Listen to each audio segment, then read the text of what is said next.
Our next speaker is Alexander Reeder, and he is new to us, and he's also new to CES. His company, SynapseWear, is a company that is dealing with environmental issues in the workplace and also in our present space. Alexander graduated from the Interactive Telecommunications program and at NYU. And just as an interesting point of fact, so did my co-producer. However, when my co-producer graduated, he didn't even carry a smartphone or a cell phone whatsoever. So please join me in welcoming Alexander Reeder. Thank you for the introduction, Julie. And thank you all for coming today. Before I begin speaking, I'd like to talk a little bit about Valérie, who should be up on the stage with me.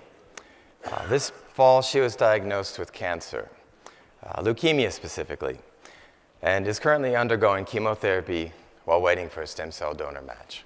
So we just wanted to mention really briefly, please do consider becoming a stem cell donor. Just by giving a little blood and signing up your name, you could save a life down the road, maybe Valérie's. So today I'm going to talk about environmental fashion, about how we can think of data from wearables not as numbers or as graphs or charts, but we can turn it into art. How by changing how we view the data, we can change our perception of it and perhaps gain new insights into it. So a bit of background first. SynapseWear is the child of Art and Program and Electromode. Art and Program is a boutique consultancy in Tokyo, and we do R&D and rapid prototyping for startups all the way to multinational corporations. Electromode is Valérie's consultancy. She is an accomplished designer, artist, speaker, author, professor, and has been involved in fashion and technology for years.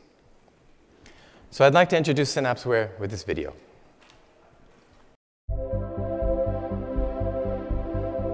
Today we introduce SynapseWear. We've spent the last year looking at ways to seamlessly add a device to your clothing. Research led us to a material which works much like Velcro, but is soft and perfect for integrating into garments. And that is exactly what we did. SynapseWear is a device and a line of clothing that gives you the freedom to place the device where you like on your body. The artistic patches you see are made by Tokyo-based brand Nunu and can also be worn on our garments. So what is SynapseWear? It is a creative, focused, environmental, and motion sensor. We also wanted to make a platform that could be used for your own creative pursuits. This is why we will open source everything we make.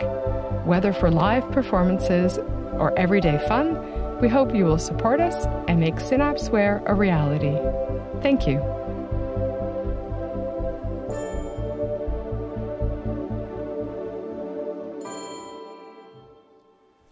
So thankfully, SynapseWear did become a reality. We kickstarted about 1.5 years ago, and this past fall, we finished shipping all the awards. I'd like to talk a bit about the collection, which I have the purple pants on, by the way. We wanted to make garments in addition to a device. So we wanted to make both clothing and a device. And we wanted to do that because it was very important for us to step away from the wrist as a paradigm, from the idea of the wearable being stuck on a specific place on your body. We wanted the user to be able to place the device where they wanted to. Because depending on what data you want, environmental data you want, you're going to want the device in a different location. If you're interested in CO2, you probably don't want it in the path of your breathing. If you're interested in motion, you want it on perhaps your legs. If you're a dancer or a performer, maybe you want to use multiple devices and put them in different places and track different things. So the garments are about enabling that. And I think another question when you're making a wearable that you ask yourself in the beginning is, do you integrate the electronics into the garment or do you keep them separate? And so we decided to keep them separate. One of the reasons was that we really wanted people to enjoy the garments as garments. But another reason, as was mentioned earlier this morning, is cost, durability, washability. So we kind of sidestepped that by keeping them separate. So the device can be worn in 3 ways. You can use it with a fabric fastener, You can put a clip on the back and put it on your shirt or in a bag. And there's also a loop at the notch you see at the top, so you can put it as a necklace and wear it as a pendant if you like. We tried to fit as many sensors as we could to get as much environmental data, as wide a swath as we could, in as small as a package as we could. And so we were able to fit in CO2 or TVOC, temperature, humidity, illumination or light, air pressure, environmental or ambient sound, a compass, an accelerometer, and a gyroscope. And when choosing the sensors, we made sure to choose quality over cost. So the quality of your environmental data is going to be directly reflected by the quality of your sensors. So we're careful to find the best sensors we could. And when designing the device, of course, we wanted it to be as efficient as possible. So it's a 1.8-volt design. So in terms of the data, what are we going to do with the data coming in? We wanted to visualize it in a way which is abstract, which is artistic. So I'm going to speak about that a bit. And also the sonification. So we wanted to turn the data into sound. So how that could perhaps, as you listen to the data, environmental data around you, as you walk through space, how that could provide new insights into the data. So for the visualization, we wanted to create like a sculpture, an organic structure. So we broke the different sensor values to formations. The CO2 is formed like a triangle. The illumination, for example, light is like a star. The shard is air pressure. And these change in shape and intensity depending on the value. And when you combine them all together, you get this organic, dynamically changing sculpture or shape, which is a representation of your environmental data at that time. But we also wanted to show people, if they're curious, what is behind that? What is the actual data behind that as well? And so you're able to go into an analysis mode and see the specific values over time and how they change. So for the sonification, I think it's best you hear what it's like. So I'll show that to you real quick. We wanted it to be ambient and a little bit meditative. So the device changes position in space depending on how you move it. Here it's reacting to my voice.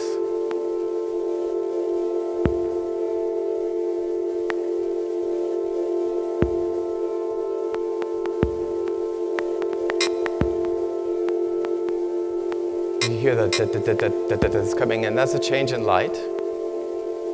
And now I'm blowing on the device. See the which is coming in.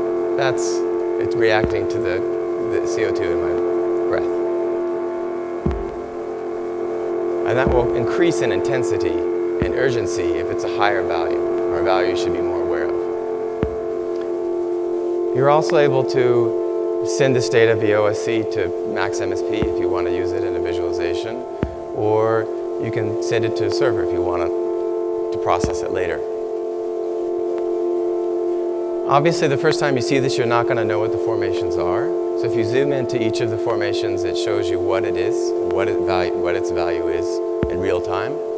And then you can go into the analysis mode, and you can see how that data has changed over time. And if you want to go further than that, you can say, okay, I'd like to compare air quality and temperature. And you can narrow it down to those two values.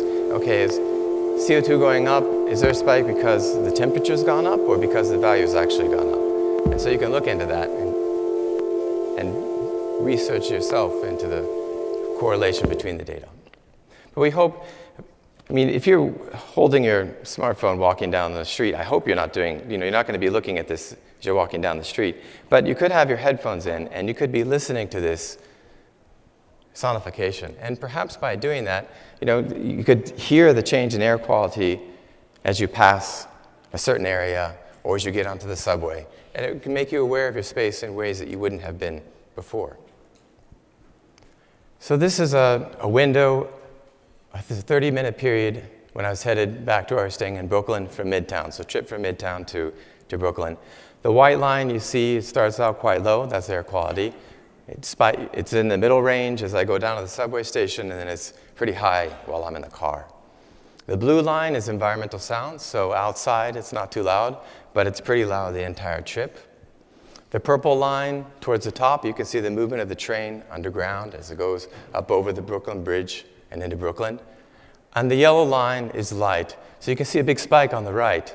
And that's because when I come out of the train, the sun is setting in the west, and the platform is raised, so it kind of hits me. But this is captured, it's a window of data. It provides me a new perspective into that trip that I wouldn't have had otherwise. And then I can go back, and I can listen to this as a track if I want to. So you can listen to the data in real time as sonification, but you can also listen to this as a track if you like in the app. But we really wanted to make a platform, and that's why I wanted to make it open source and open hardware, so that people could, if they didn't want to use our device, you could use your own wearable or make your own device and visualize it in our app. Or if you wanted to change how we visualize the data, or if you wanted to change the sonification to make it edgier or with more of a beat, you can.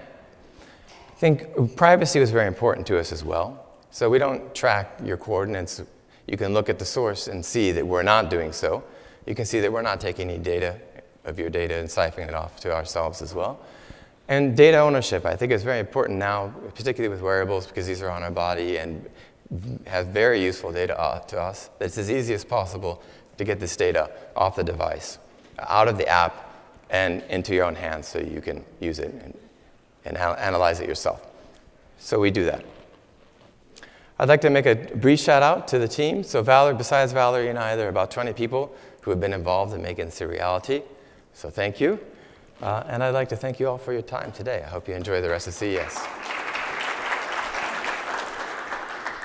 We have a little bit of time before our next break. Do we have any questions for Alexander? You mentioned you like to source the best sensors out there to get the best data. How do you think about finding the right partners, right sensor partners, and where do you find them? Just a lot of research. So just like looking at everything that's available, spec sheets, and then ordering everything and trying everything basically. So really, I think it's important narrowing it down to maybe 3 or 4 options, because it's probably, if you need to function 1.8 volts, that narrows it way down. And then from there, maybe you have 3 or 4 viable options, cost-wise as well, because some are going to be maybe way out of your spectrum. And then you just really need to get those and test them and make sure that they function as you expect. So we changed what we were using multiple times as we developed the device. Thank you. Did that answer your question? Yes. Anybody else? Yes, we have 2. Oh, thanks. So you mentioned there's several ways that a user can actually wear the wearable. Do you have a sense of what the preference is in your user base? I think people really wanted to use it with a clip or as a pendant. When in the campaign and then afterwards, I think that maybe of the people who bought the device, that 20% or 30% got the garments as well. So people were really interested in using it with the clip, and then more than I thought were interested in wearing it as a necklace.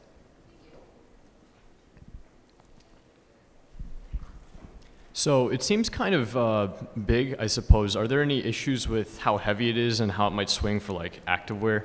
Are there any plans to shrink it down?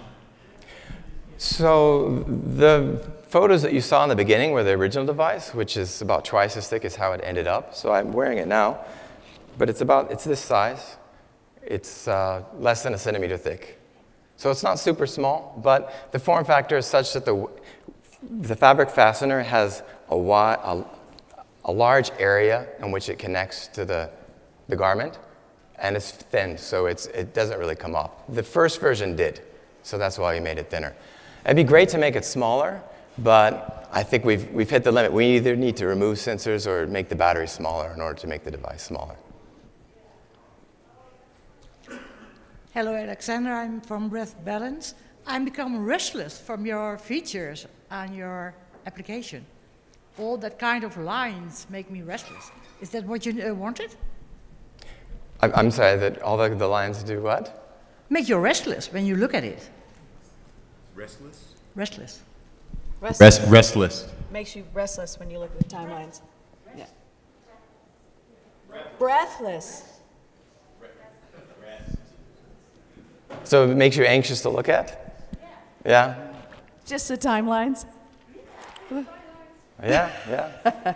Lots of data to look Yes, through. right back there. So you can ignore that part and just look at the visualization if you don't want to. Hey, real quick, what behavioral changes are you seeing from your user base? Like what do you anticipate people that wear it are going to change with their lives based on this data? So what kind of feedback have we gotten? I'm sorry. What are the users going to change in their behavior based on this data? I don't think it will directly change their behavior. I mean, I wouldn't say that, but I hope that it raises their awareness of certain things. So for example, I know people who have not paid attention to air pressure a lot before are become very interested in it, particularly in Tokyo, because you can see the typhoons coming in the data. And so they may not have bought something to see air pressure in another device, but it so happened it's included in this. So now they're like, okay, it's dipping down, maybe something's coming. So it may not change their behavior, but I think it's changed their perception or awareness of it. I think in terms of air quality, people who are in, I know, less so trains because you can't really change your commute. But in offices, for example, I know people are like, okay, the air quality in here is not as good as I thought it was. So maybe more aware about opening a window or getting out. Or that's what I've heard. That's feedback that I've gotten so far. So, I'm sorry, go ahead. Sorry. Is data aggregation across users part of your business model? That was originally in the idea, yes. And we'd love to do that. It's just that it took a lower priority. So in the future. So the idea with the visualization, you saw the structure in the center. The idea is that as you zoom out, you see other people who are using the device. I mean, it could be around you based on IP, or it's a question of whether, or just everyone. We haven't decided that, but yes, that's the idea. So you can get an idea of other people in the same space around you. So is the device available now? It is. Yes, and do you have partners that are using it and testing it? Is it in a workplace environment, or is it in a personal? I'd say mostly 80% personal, 20% workplace. And also there's been a lot of interest actually from people who are working in rehabilitation. So who want a device, not because because it has so many sensors, they're able just to take it and, okay, we want to use the accelerometer data today. We want to play with air quality today. We want to play with this. So, and prototyping their rehabilitative therapies with a device is something that we didn't really expect, but we've gotten actually quite a few requests about that. That's great. And so you've launched in the U.S.? Globally. I mean, globally. Yeah, we ship from Japan currently. That's great. Thank you so Thank much, you so Alexander. much. Join me in thanking Alexander.